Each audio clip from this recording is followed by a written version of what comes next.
What if pinag-aralan natin maigi ang kasaysayan ng ating Pilipinas? What if binigyan natin ng pansin ang sa loob ng ating bansa? Halina't pakinggan ang ating kasaysayan. The Philippine Constitution. The Philippine Constitution is the basic law of the nation that guarantees the people determine the power of the government.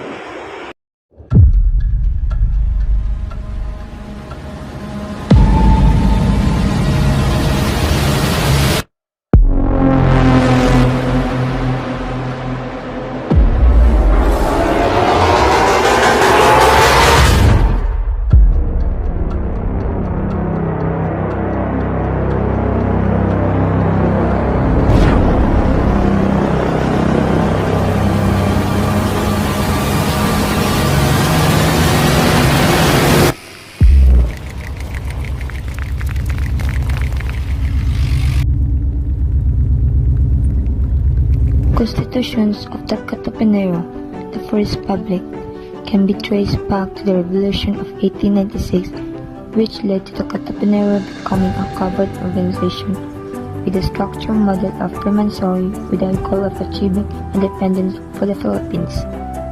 The President of the Supreme Council, whose most well-known member was Andres Bonifacio, served as its leader. There were Katapanero members in Manila and other Philippines provinces. The organization experienced problems as a result of political and other disagreements between the members of Manila and other provinces. As a result, the organization officially decided to hold a convention in an free and reunited society.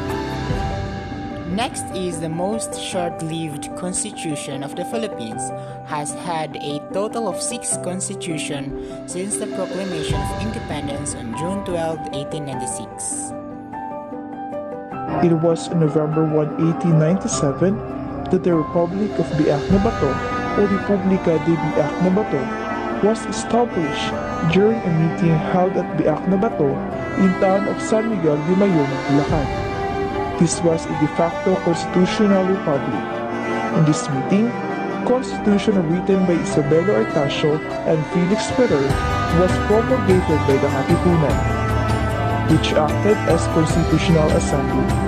The Constitution of Biak na Bato, known as Constitution Provisional de la República de Filipinas, was short-lived as it operated only from November 1, 1897 and December 14, 1897. In 1899, the Malolos Constitution, the first Philippine Constitution, the first Republican Constitution in Asia, was drafted and adopted by the First Philippine Republic, which lasted from 1899 to 1901. During the American occupation, the Philippines was governed by the laws of the United States of America. Organic acts were passed by the United States Congress for the administration of the government of the Philippine Islands. The first was the Philippine Organic Act of 1902, which provided for a Philippine Assembly composed of Filipino citizens. The second was the Philippine Autonomy Act of 1916, which included the first pledge of the Philippine independence.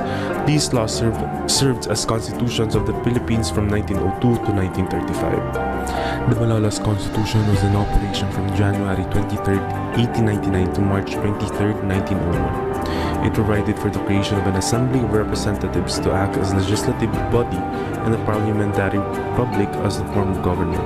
The acts, such as the Philippine Organic Act of 1902, the Philippine Autonomy Act of 1916, and the Tidings Macdapi Act of 1934, were considered as the Constitution. Next is the Tidings Macdapi Act of 1934. Tidings Macdapi Act of 1934. On March 24, 1934, the United States passed the Tidings Macdapi Act that allowed the Filipino nation to have self-government. The enactment of the McDuffie Tidings Bill marked a new era in the relation of great nations with weaker ones.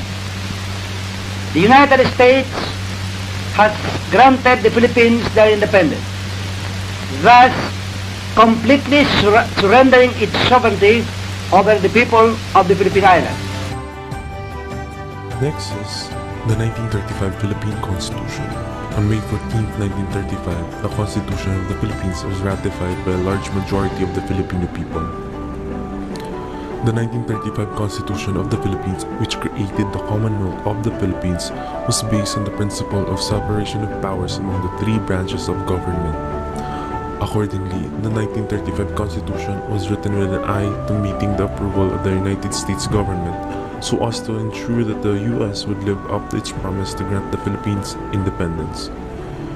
It was also on this day in 1910 that the then Commissioner Manuel L. Quezon delivered an eloquent speech in the United States Congress pleading for Philippine independence.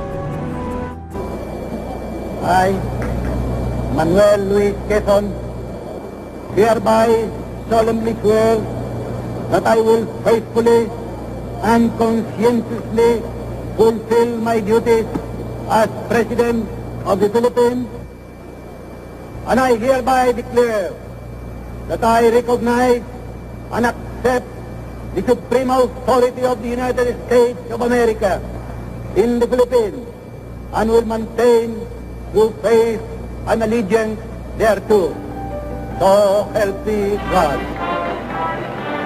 The 1973 Constitution came in, which installed a republic. So the Fourth Republic under the Marcos regime, President Ferdinand Marcos proclaimed martial law to suppress the increasing civil strife in the threat of communist takeover of the government. September 23, 1972, when I announced the proclamation of martial law, which had been signed by me before. The proclamation of martial law suspended the 1935 Constitution, so our Constitution lasted until President Ferdinand was removed after the EDSA Revolution. And the Provisional Constitution that President Corazon Aquino created at that time after President Marcos left. Cory Aquino changed the Constitution, and what he did here was organize the government and even create Constitution. The Commission is able to create formal Constitution that will actually be used by Philippine government after the Marcos era. The 1987 Constitution, which is our current Constitution, established a representative democracy with power divided among three separate and independent branches of government: the executive, a bicameral legislature, and the judiciary. The 1987 Constitution is still being utilized by our government and enjoyed by Filipino citizens. This marks the return of democracy in the Philippines, and of course, it is also described in our Constitution that civilian authority is higher than military authority. Policy is the business of the civilian authority, the President and the Congress. Fighting the enemies marked out by that policy is your business. So long as that distinction is kept in mind, there will be no misunderstanding. The 1987 Constitution has operated since 1987. During the administration of Cory Aquino in 1986 to 1992, Fidel Ramos in 1992 to 1998, Joseph Estrada in 1998 to 2001, Gloria Macapagal Arroyo in 2001 to 2010, Benigno Aquino III in 2010 to 2016, Rodrigo Roa Duterte in 2016 to 2022, and Ferdinand Romualdez Marcos Jr. in 2022 up to present.